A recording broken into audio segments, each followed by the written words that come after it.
and welcome back to another episode of Access Vikings. I'm Emily Leiker, joined by my Minnesota Star Tribune colleagues, Andrew Krammer and Ben Goessling. We've been out at Vikings training camp for almost 2 weeks now. We're approaching the 2-week mark next week, but we've seen a lot of stuff. We've told you all about some of it. We finally put out the call for questions a couple days ago to see what you guys wanted us to talk about, what you're curious about. We've got a big list of those to run through today. So you guys ready to jump right into it? Let's dive right in.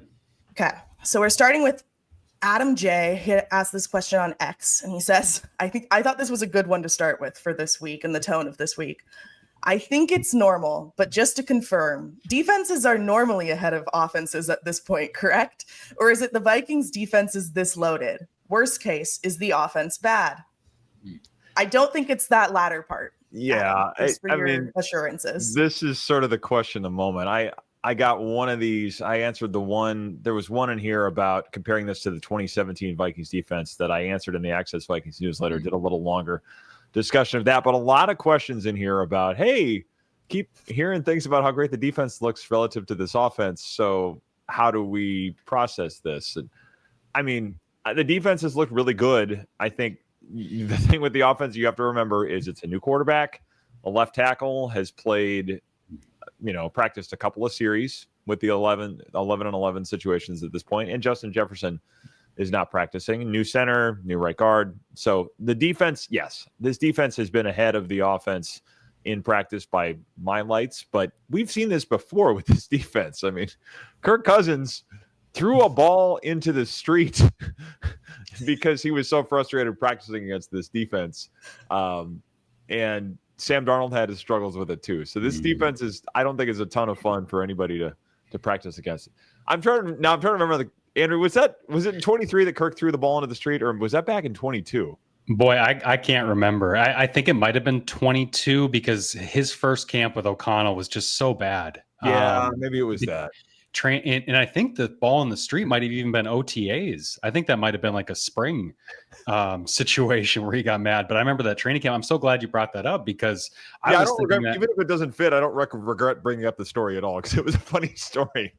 Oh, and to me, I think it fits because if we look back at every quarterback's first camp in this offense, it takes a lot. And this is now the most inexperienced quarterback we've seen go through it compared to Darnold and obviously Kirk. And so last year, no one thought Darnold was going to start the way he started. We were all talking about, it kind of looks all right. We all picked our records of, 500 basically of like what's going to happen with this team.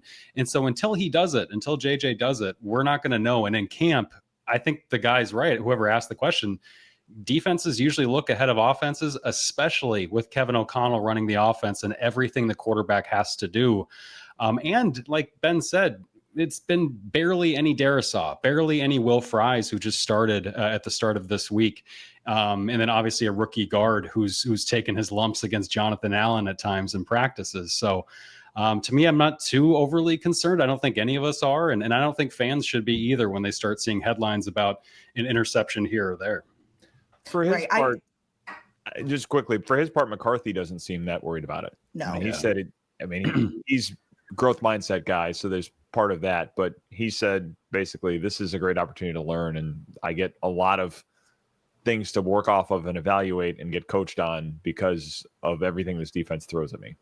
And I was going to add that, obviously we talk about how difficult this defense is to learn and how complicated Brian Flores' scheme, but to whichever one of you just said it, Kevin O'Connell's offense is not an easy bit of work either. And, this was in the context of Donovan Jackson, the rookie left guard, but Ryan Kelly was like, this offense will test you as you're trying to learn it. And it is not just something that you can go in and memorize and have down the next day. And so obviously I think offensive line and quarterback are probably the two hardest parts of that to learn. And so I don't think, especially Pats have barely come on. They've been out here 6-7 days at this point. If things are still looking like this 3 weeks from now, maybe check in with us again. But right now, I don't think any of us are too worried about what we're seeing. And I think we've seen some good. And Ben, what do you think about some of the good we've seen from McCarthy? Because I don't think that's getting talked about. There's been a couple plays where he's evaded pressure and flicked a pass to TJ Hawkinson down the sideline. There's been it was a rough red zone drill, but there was a couple times where receivers were just ruled out, and you wonder how much of that's on not having Justin Jefferson and all those things. So I mean, what good have you seen from JJ at this point? Yeah, I mean, the point you bring up about throwing while moving, I mean, that is a key component of playing quarterback in this league in the year 2025. And we have not seen that. We saw Darnold do it, but that was not a major facet of Kirk Cousins' game, to be able to throw a dart while you're trying to evade pressure and, perhaps even rolling to your left. I mean, I can remember all the Cousins discussions about him moving to his left was almost something that never happened. I mean, quarterbacks don't like to do it in general. Quarterbacks want to roll to the right because they're right-handed and they're playing to their strength. But there are some that can do it occasionally, at least kind of switch field. And I think we've seen McCarthy do some of that. I think he's had some nice moments. He had a throw to TJ Hawkinson into a tight window and kind of that cover 2 hole the other day that was, I mean, he put it on a rope, and he's had a number of those types of throws. I think a red zone one the other day that Jordan Addison came down with on one crossing through the back of the end zone.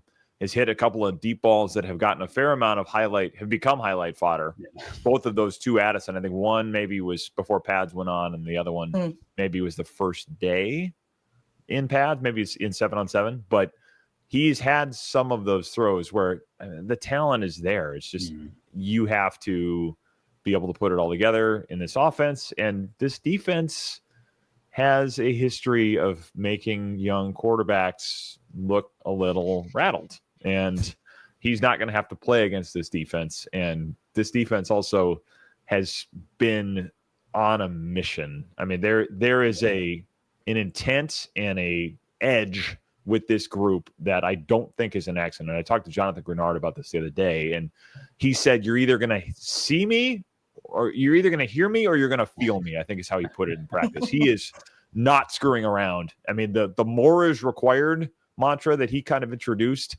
he has looked like he is very intent on living that out. So I think a lot of that edge, just the way they celebrate, just the way they're chirping at the offense, there's a lot of swagger from this defense that I think will probably carry into the season. So this next question, I think, blends well with what we're talking about right now. It's from Ryan on Blue Sky, and we've heard that McCarthy is learning from mistakes, but not a lot about what those mistakes are. Where is he struggling and where is he thriving? So we just did talk a little bit about where he's thriving. I'll add that his spiral is beautiful. Like every time he gets one of those balls that really hangs in the air, it just looks so pretty. It looks so pretty.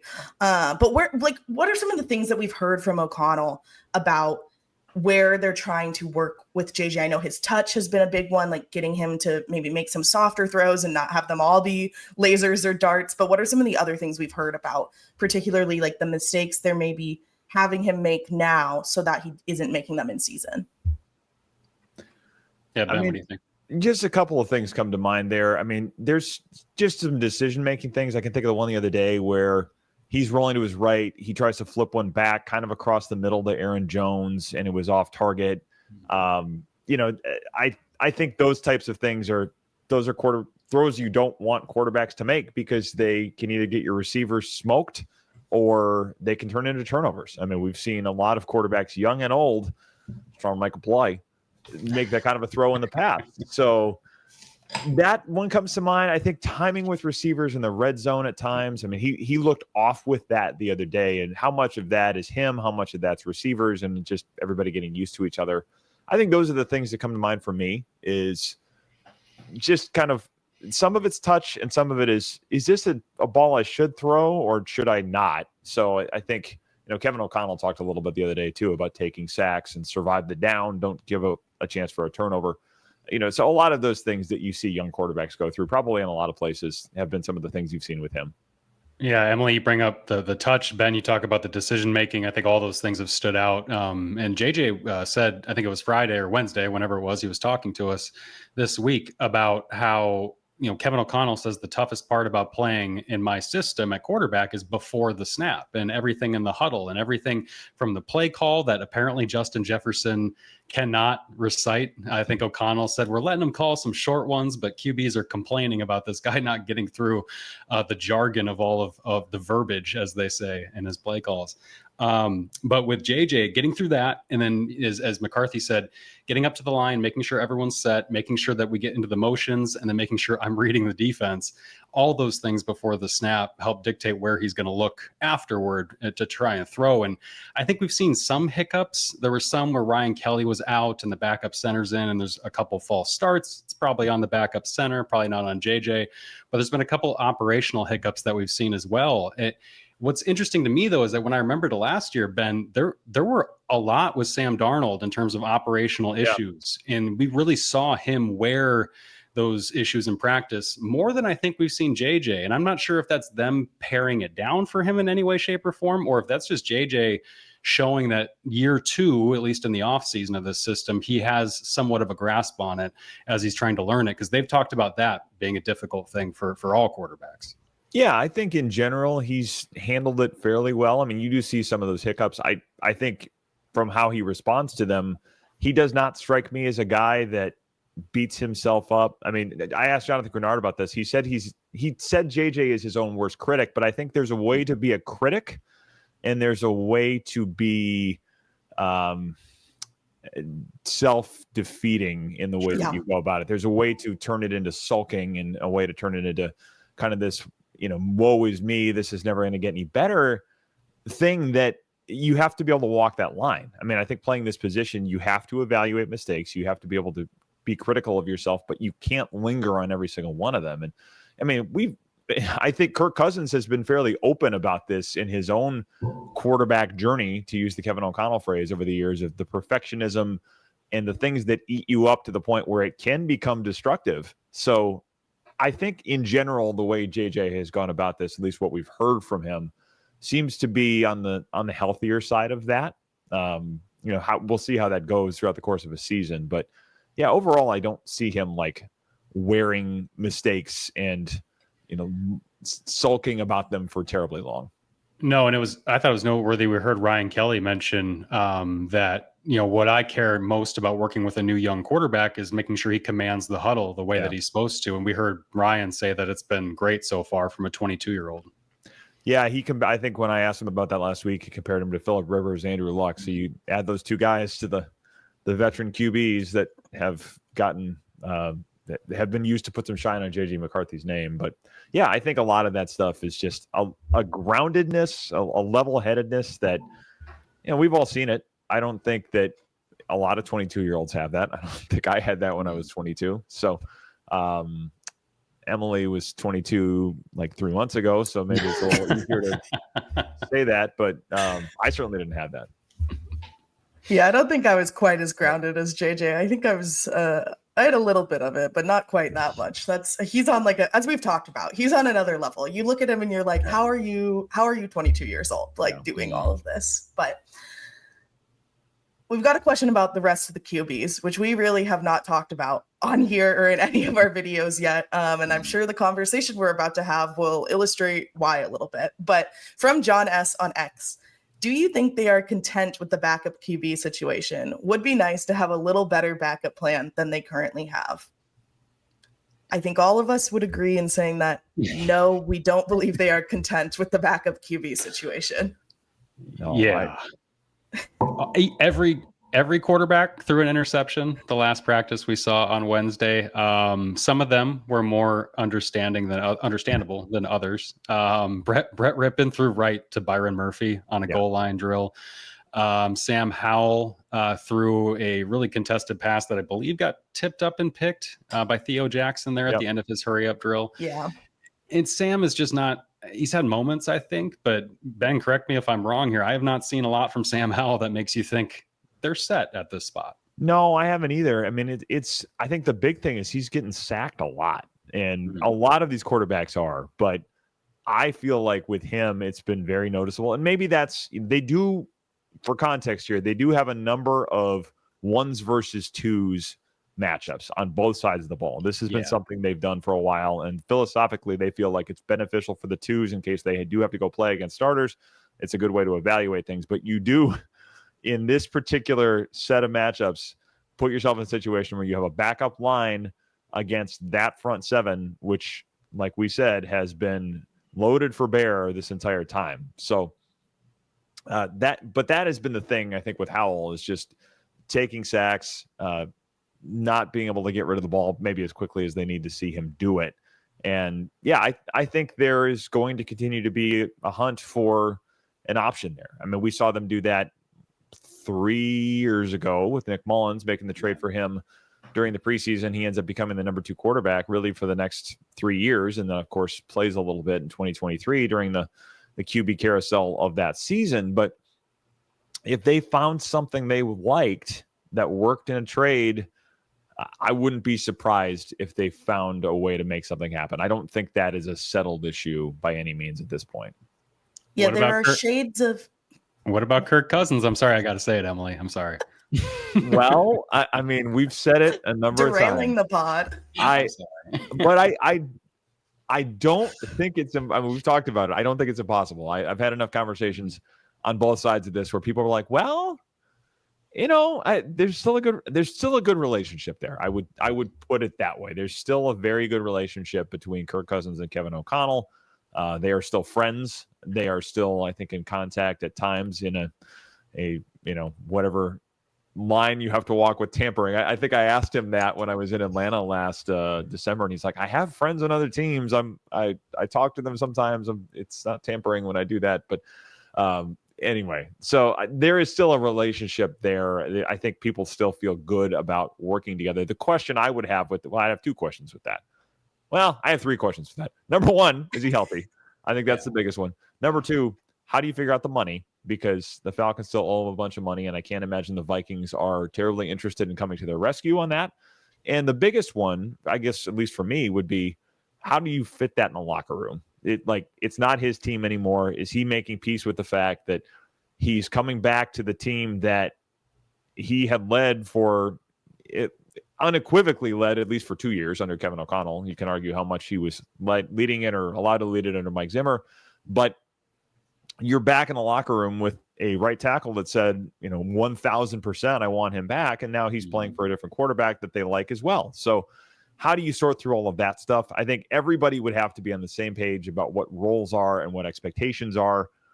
That would be the biggest hurdle. And I think the optics of that would be tricky as well, because if JJ McCarthy struggles, are there going to be people that say, hey, put Kirk in? I don't know. I mean, there's probably still going to be a pocket of people that would do that. And do they want to invite those things into the conversation? I think that would be the most complicated part of it, in addition to the money, the no trade clause, and the fact that he's 37 and has elbows and shoulders and Achilles. And so other than that, it'd be great. I mean, it's not going to happen. It's possible, but there are a lot of boulders that would have to be moved, or perhaps sandblasted down to pebbles, or used, you jackhammer down to pebbles, probably the way I should put it.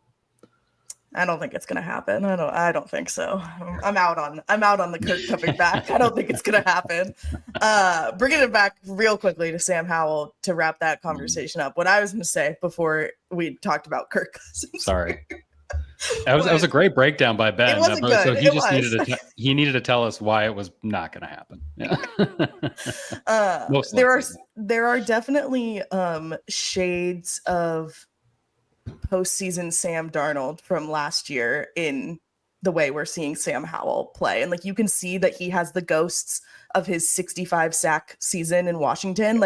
Those are very much present with him, and now manifested in Andrew Van Ginkel and Jonathan Grenard, who I'm sure Sam Howell is having nightmares about every night when he goes home and goes to bed. So it's weird though, because he's also still, he's the only one getting consistent reps behind JJ. So it's like they don't even have a 3 or a 4. Max Brosmer, that's a different conversation that we can have at a later time, because I do think he's intriguing as a down the line situation for them, but he's not he's not ready to be number 2 right now at all. Okay. No, You I need wouldn't. somebody you could trust to go win you a game that probably has a little more experience. Right.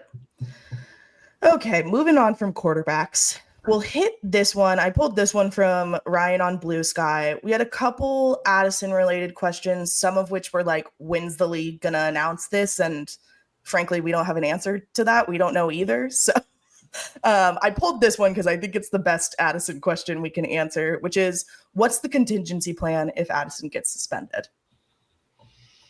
I mean, I think Jalen Naylor is probably wide receiver 2.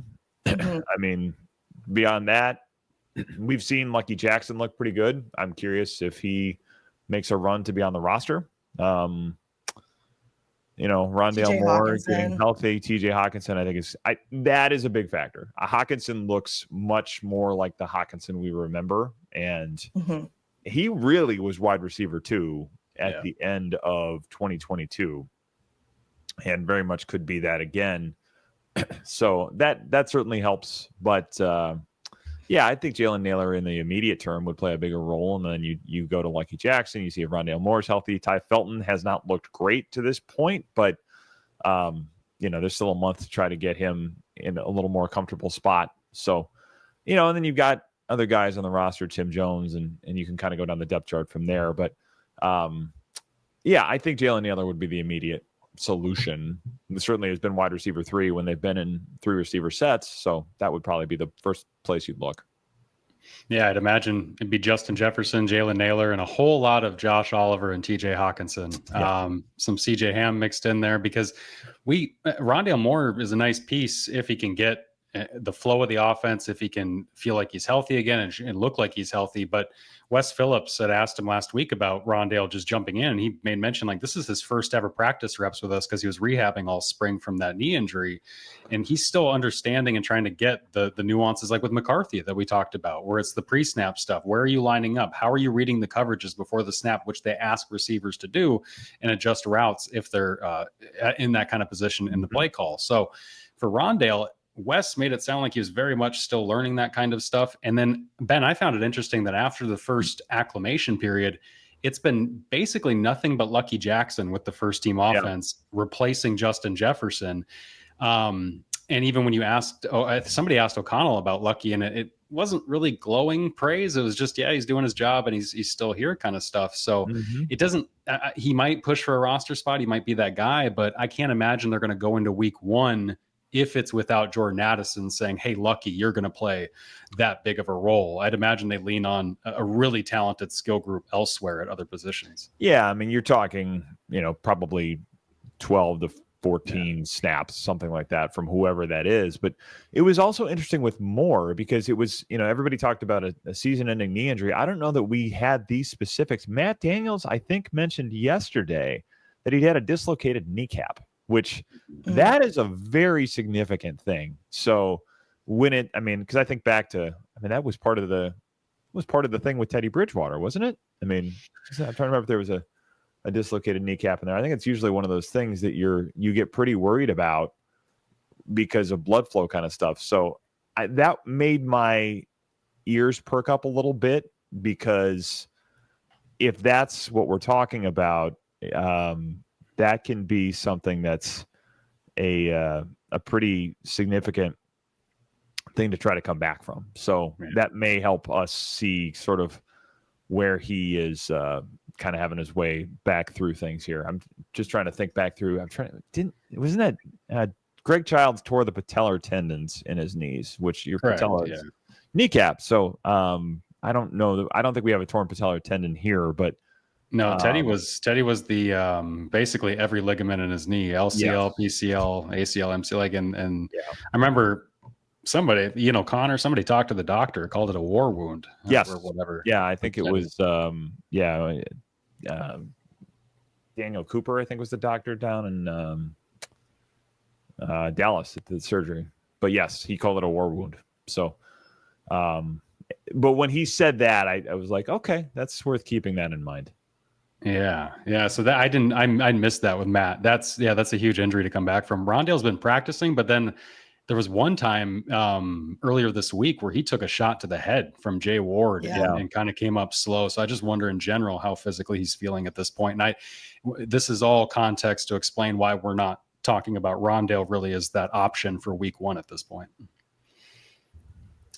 Okay, from the last Gonzo on Blue Sky, can the starting O-line stay healthy the entire season, especially center, but also left tackle and right tackle? And if not, who are the options there?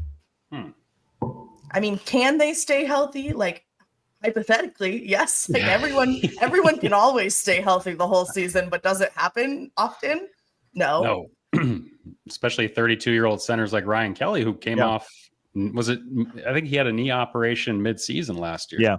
Yeah, he did. And Will Fries obviously coming back from the tibial fracture and whatever else happened this offseason that he hasn't really wanted to get into a whole lot. But yeah, I think it's a valid question. I mean, I think it's part of the reason Justin School's here. I think that's part of the reason Blake Brandell probably is still valuable for them because he can play a number of different spots. I mean, to me, he's a nice swing piece because you need depth players that can be in a couple of different spots, and he has shown he can do that. So they have a little bit of depth there that could help them get through. But, I mean, make no mistake, they spent a lot of money with the idea that this offensive line was going to be fixed.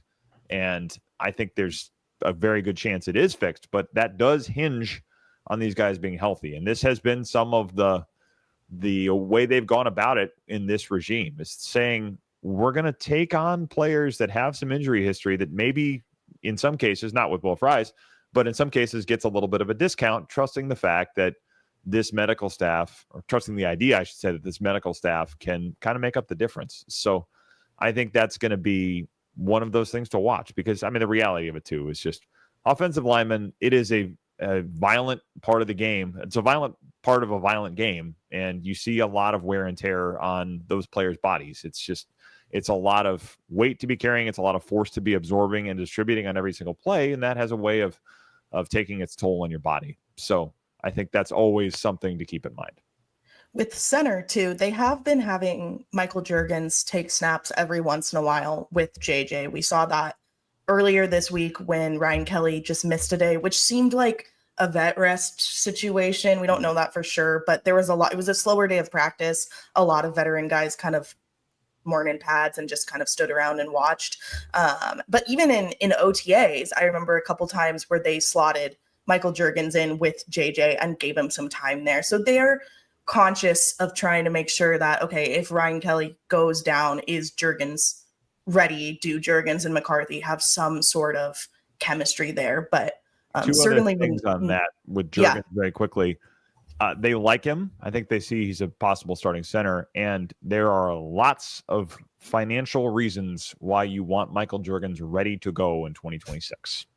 If they have some cap questions in 2026, Michael Juergens being ready to go would help them solve a few.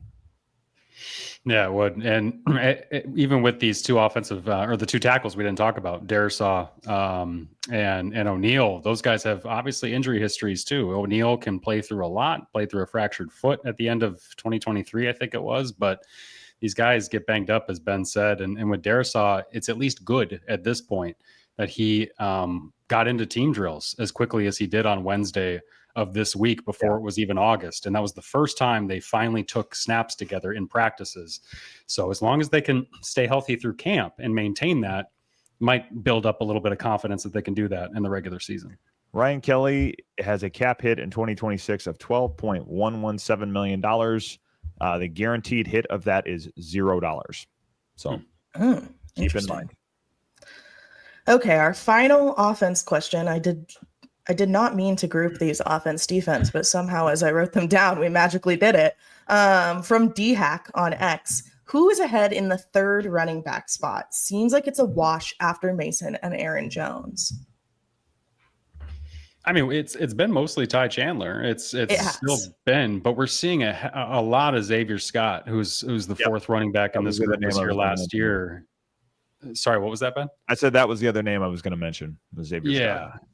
Yeah, we've seen a lot of him, so I do wonder if there is going to be a preseason competition, and I don't know why there wouldn't be, for Ty Chandler to have to re-earn that role, not just get shoved from number 2 to number 3, but even try to fight to keep that number 3 job, because we haven't heard a ton of glowing things about him this offseason. It seemed like a lot of maybe wish casting last year to try and say, hey, he can do these things, we need him to, and then he just didn't.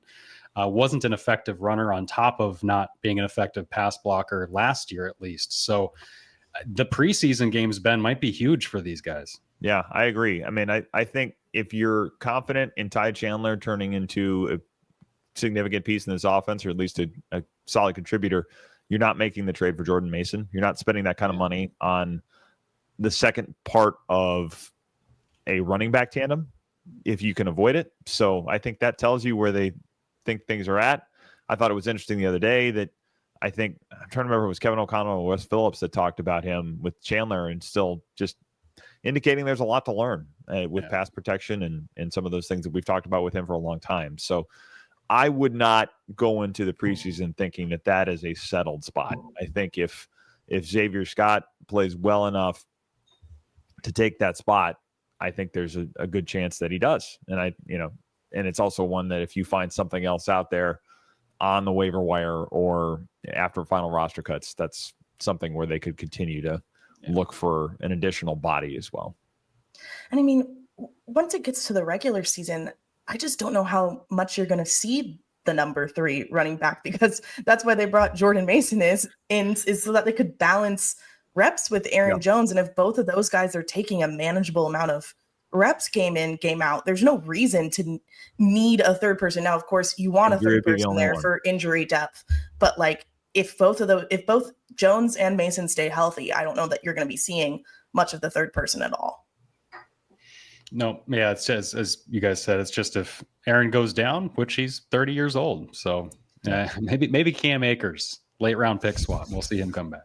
At some point, that pick that they keep trading for Cam Akers, did they already trade that pick? The pick they traded 2 years in a row for Cam Akers? I think that pick has already been traded somewhere else, or maybe it has already been spent because it's now in the past. I'm trying to remember if that was a 2025 or 2026 pick.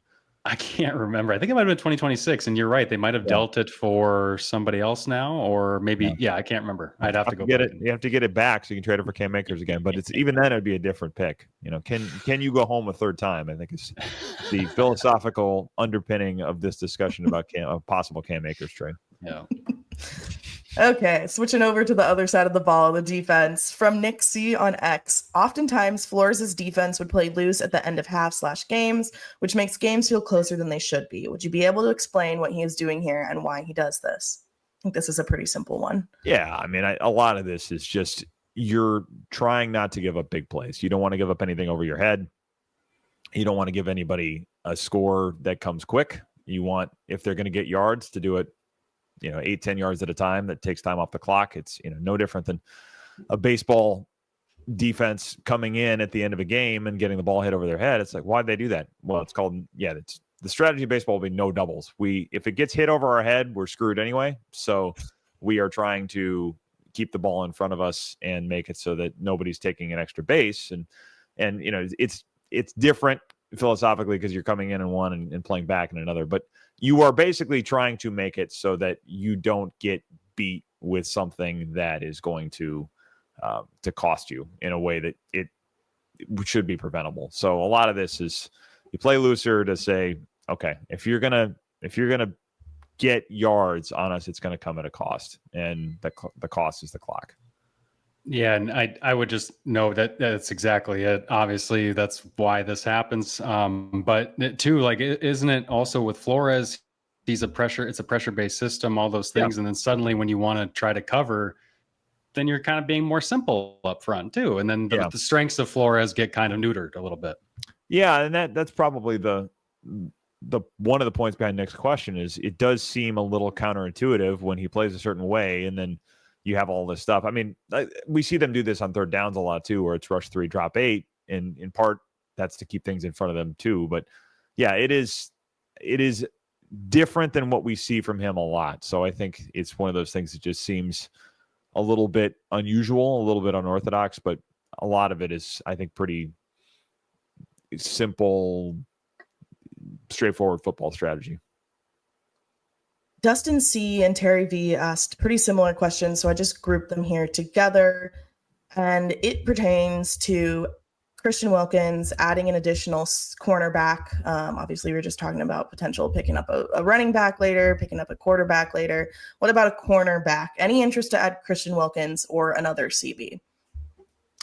I mean, Wilkins is interesting to me because they did push for him last year. They wanted to add him if they could. They just didn't spend as much money as the Raiders did. They signed Allen and Hargrave, obviously. Wilkins would be another one where you're saying, how healthy is he? You know, what else went on there in Las Vegas? I think that's still something they'd have to get to the bottom of. And the money would have to work out. I don't think they'd be doing something where you say, all right, this is going to be a massive cost to us. But they may be able to find something that isn't a massive cost to them. So if they were able to do it, I don't think there would be I don't think Brian Flores would be arguing against that. Let's put it that way. He liked him in Miami, wanted him here last year. I think if they could make it happen, he'd probably say, yeah, let's do it. Let's get another one. Why not have more that can be significant contributors in that group? But, you know, a lot of things to figure out there, I think, if that were to happen.